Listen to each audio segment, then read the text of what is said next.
Hello, and welcome to Episode 4 of the Nonprofit Leaders Network podcast. Carol Gundersen, Executive Director of the Food Literacy Project, will be sharing with us about working with the board through transitions. Welcome to the Nonprofit Leaders Network podcast, where your host, KIRSTEN Bullock, interviews nonprofit CEOs and executive directors to share what's working. This podcast is produced every 2 weeks, and show notes are found at www.nonprofitleadersnetwork.com. Come back often, and feel free to add the podcast to your favorite RSS feed or iTunes. Any links we talk about will be listed in the show notes. Now, let's get on with the show. Thank you, Carol, for joining me today. I'm really excited about the information and insights you're going to be sharing with our listeners today. It's my pleasure. Thanks for having me. Great, thanks. And you can read Carol's full bio on the podcast page at www.nonprofitleadersnetwork.com. But here are a few highlights. Carol Gundersen has spent the past 14 years working to build a just and sustainable local food system as a community organizer in rural Kentucky, as a vegetable farmer, and environmental educator. That's a lot of different pieces. I'm looking forward to hearing how that all comes together. And 9 years of that has been as founder and executive director of the Food Literacy Project here in Louisville, Kentucky. Carol's work has been featured by local and national media outlets, everything from Louisville Public Media, the Courier-Journal, Bon Appetit magazine, and also recognized by the Mayor's Healthy Hometown Movement and the U.S. Conference of Mayors. So this is a program that's got a lot of local and national recognition, which is fabulous. The Food Literacy Project has also been honored with the Congressional Hunger Award and a 2013 Award of Excellence from the Kentucky Association for Environmental Education. She's known to her students as Carol Cauliflower and is grateful for the opportunity to share her passion for growing and eating fresh fruits and vegetables with her hometown. Now, Carol, to help our listeners understand your perspective, could you just share a quick elevator speech about your organization and the work you do? Sure, I'd be happy to. Well, the Food Literacy Project's mission is really about inspiring a new generation to build healthy relationships with food, farming, and the land. And we do that through a wonderful partnership with a local farmer, and we utilize an 8-acre vegetable farm as an outdoor classroom where, since 2006, over 25,000 youth and families have planted, harvested, and cooked together as part of our hands-on education programs. Great. That sounds like you keep very busy. Yeah, it's good fun, yes, to on a daily basis be able to observe the wonder of children and families really getting their hands dirty and exploring the story behind their food. Oh, yeah, and so often for people who live in our urban environment, we never see the process. We think it just magically appears at the grocery store and we go and buy it and we eat it. That's right. But yeah, unpacking the complex story behind that food it can be really a powerful experience for people. Great. And today, we're really going to be talking about your experience with the board over the last several years, really building an organization from the ground up, founding an organization, recruiting people to come alongside you and work with you on this project. So I really think this will be a great learning opportunity for everybody listening in, and I'm really glad that you're willing to share with us today. So to jump into the questions that we have, what would you say that your board's greatest success has been? Well, I think we have a really wonderful thing going right now on our board, and they've really sort of hung in there throughout the natural sort of organizational development that I think any new organization goes through, so that now, they're in a really great place. They, our board members, they hold each other accountable, which I think is really significant, and they have a very substantive and really healthy discourse, so that, they don't always agree with each other. They don't always agree with me, but we have a really, like I said, just a healthy discourse and I think they are really meaningfully engaged in governance. They understand what it means, and they do it beautifully. Great. And that meaningful involvement and their feeling like they're meaningfully involved, I think probably it's a great predictor of their continued involvement with the organization and continued commitment to it. Do you find that to be true? Yeah, absolutely. That, whenever, the organization's successes and failures are theirs and ours on staff as well. And so, yes, absolutely. I think so. Great. And now, what's been your biggest learning opportunity related to the board? Well, I think, just having patience with the sort of natural organizational development that any new or young nonprofit goes through, and kind of over time learning how to strike a balance between, there's that metaphor about the ship, right? That the board is supposed to steer the ship and the staff is supposed to row or paddle.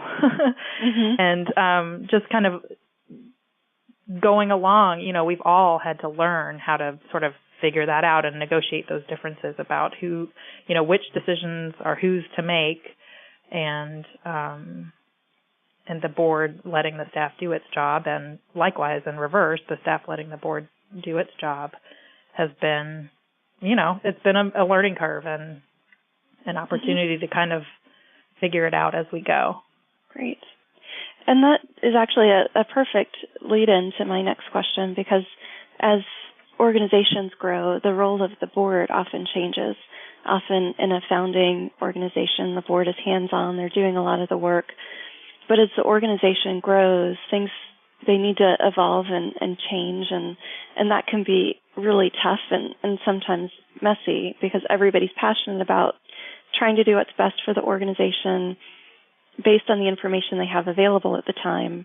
And so I imagine your organization had to go through some of those shifts as well.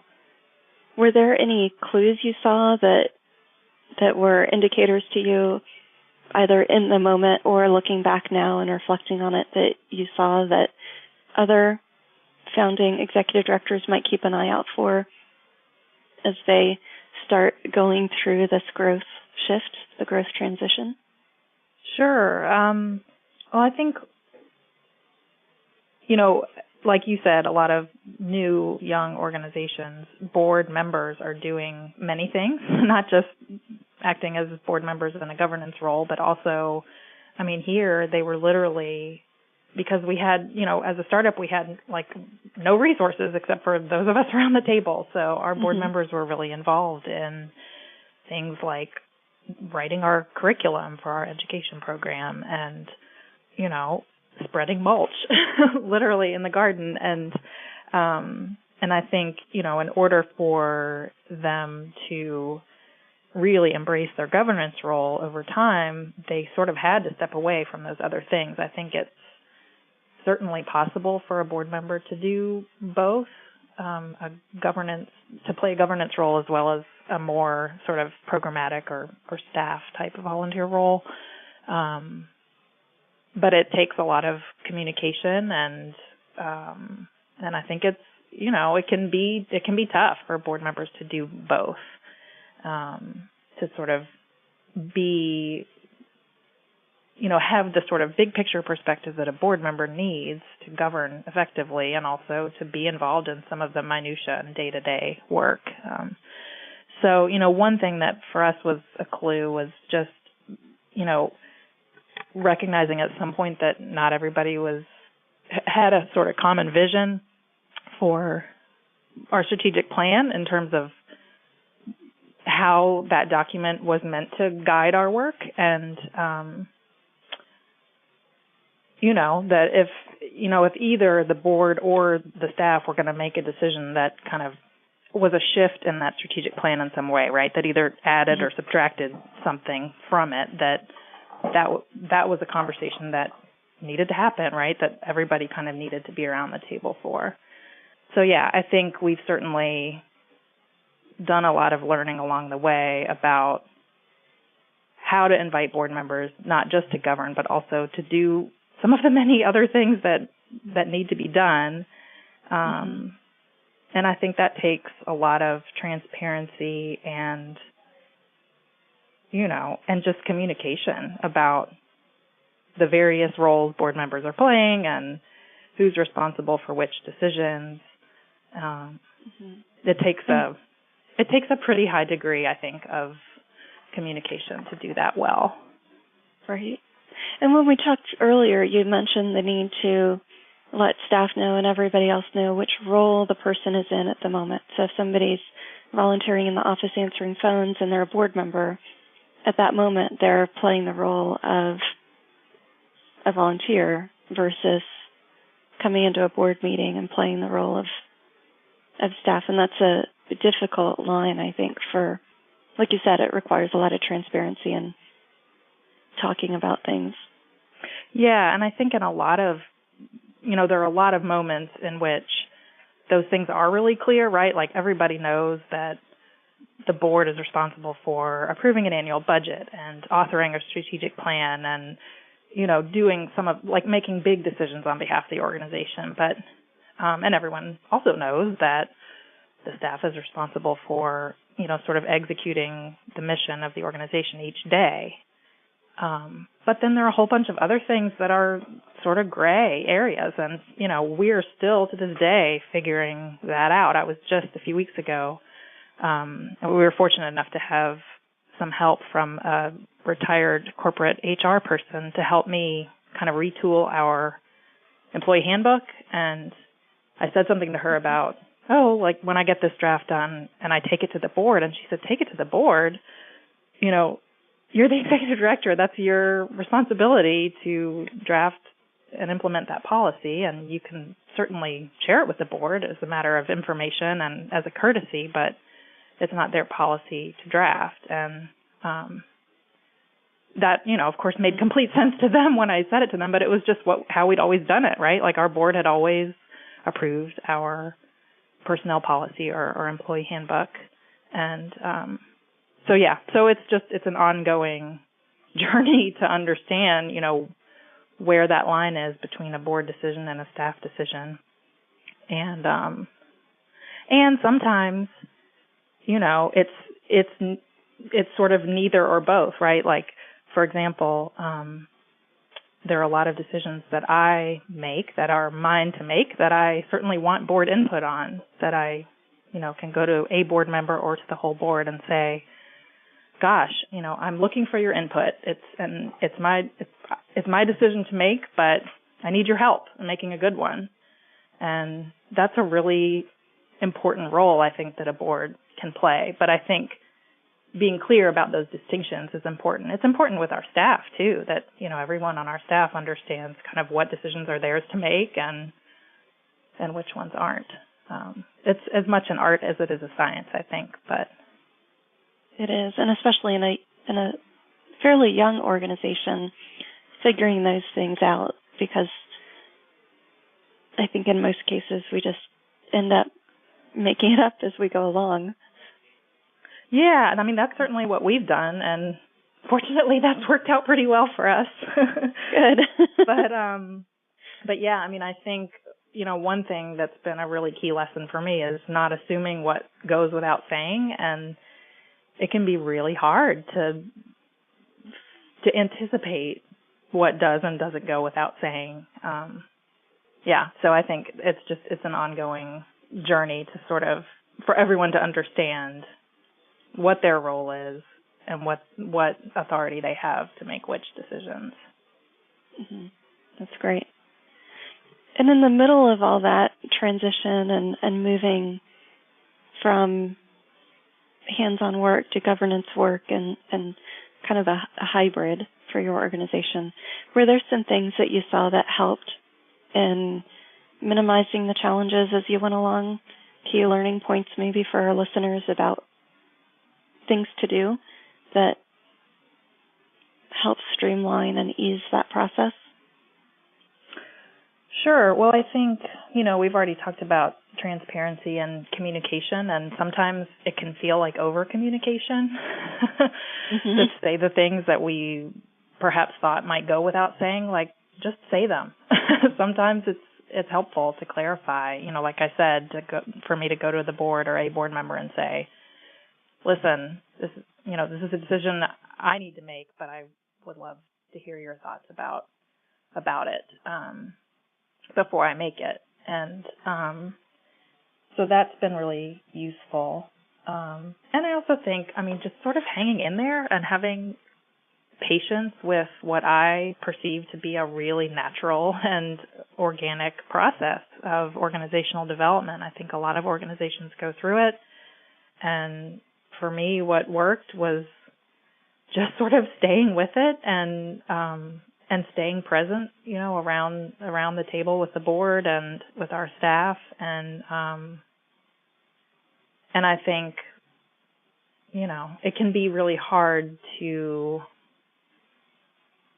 know when to sort of drive change and when to just let it happen.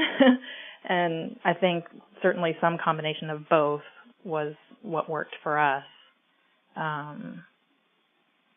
But yeah, I think, and the other thing I would add is just emphasizing the big picture, as our board was shifting to a hands-on board, from a hands-on board to a more governance focused one. It was useful for me to emphasize the big picture whenever we were, reviewing a financial statement or anything like that, just to kind of come right out of the gate and say, the first thing I would sometimes say would be, we're on track in terms of the budget versus actual for the year. So let's just first of all say, in a big picture sense, we are more or less on track for the year. And then we can get into some of the minutia of, specific line items or whatever. But starting with the big picture with any, communication with them, I think hopefully sort of helped everybody understand that that's what we were there to look at, was the big picture. Right. And that's a premise that I've heard a lot, that it's easy to go from big picture to the details, but it's next to impossible to start with the details and then get out to the big picture. So I believe it, yes. Well, and board members are human beings, right? And they, in their jobs, are, many of them, managers and, are accountable for a lot of those details in the workplace. And so, I think that big picture viewpoint is not so easy to get there, Most people their work, takes them elsewhere in a more detailed direction. And that's true for me too. I have to do like a brain shift every time I kind of go into a board meeting, because I'm so consumed each day with dealing with whatever's sort of in front of my face that, to take a step back and look at the big picture, it takes a lot of effort. I think certainly for me, and I suspect for board members who are busy all day doing other things as well. So that's a great idea and a great suggestion. Now, in order for the organization to grow, it sounds like you developed as a leader during that time. Were there ways that you saw yourself shifting and how you thought about your role? And what advice could you give to a new executive director who's just getting started, trying to get up to speed on all this quickly? Well, I think, over time I've sort of come to see my role as a partner to the board and a resource to them. And likewise the reverse, that, they're a partner to me and a resource to me. And, we're really fortunate to be at that place. And I think, they rely on me for information that they need to make good decisions for the organization.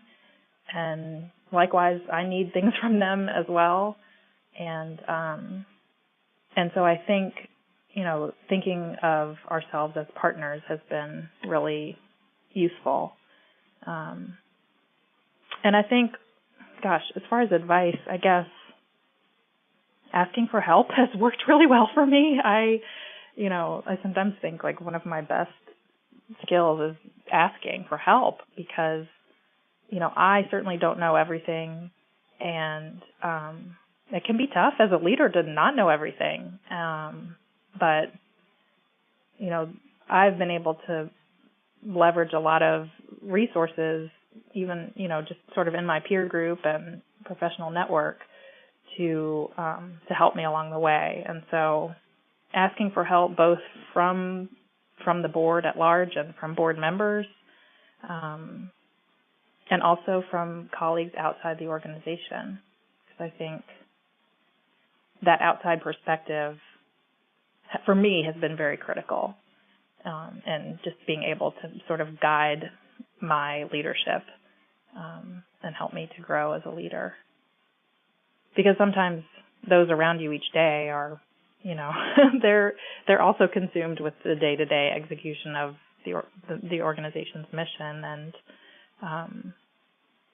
that's one of the wonderful gifts that I think a board member can bring is they're not, and they're not here every day, and so certainly that means they don't have all of the information that I have, but they have a lot of information that I don't too, and they have a really oftentimes refreshing perspective and a useful one because of that distance.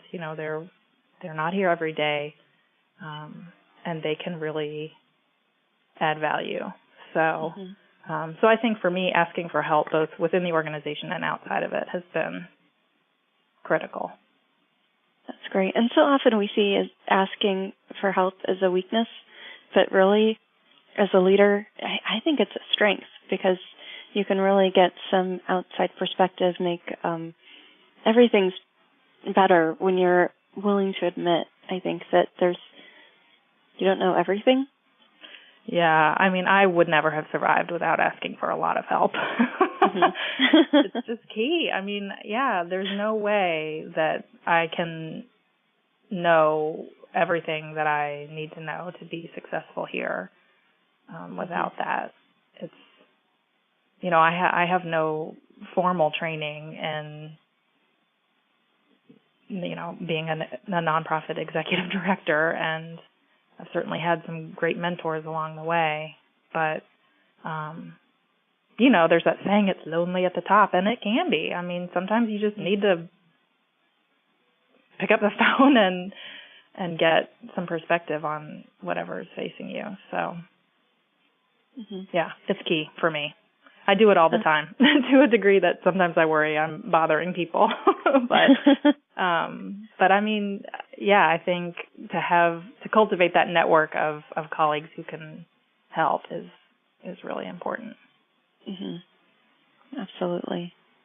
Well, it looks like our time is wrapping up. So do you have any closing words to help provide some encouragement to others who find themselves in the midst of a transition right now? Well, I think, perhaps like I said before, it's part art and part science. And I think, learning from peers and sort of studying the theory of these issues has been very helpful to me. But I also think there's a degree of just slogging through and sort of figuring it out. And I think, to the extent that I have a pearl of wisdom, it would be that. It would be strike a balance between the art and the science, and to just sort of hang in there. Because I think a lot of what organizations go through is really natural. So yeah, I think good governance is it's a complex thing, and it when it works well, it is powerful in an organization. So it's certainly worthy of investment for an executive director, I think. Great. Well, thank you, Carol, so much for joining us today. Thanks for sharing your insights and wisdom learned through the School of Hard Knocks. And I look forward to hearing back from folks who've listened to the call. So again, Carol, thanks so much for joining us. My pleasure. Thanks for having me. Thanks for listening to the Nonprofit Leaders Network podcast with Kirsten Bullock. If you like what you just heard, we hope you'll pass along our web address, nonprofitleadersnetwork.com, to your friends and colleagues. Be sure to check out our archive section on our website for previous podcasts. Join us next time for another edition of the Nonprofit Leaders Network podcast.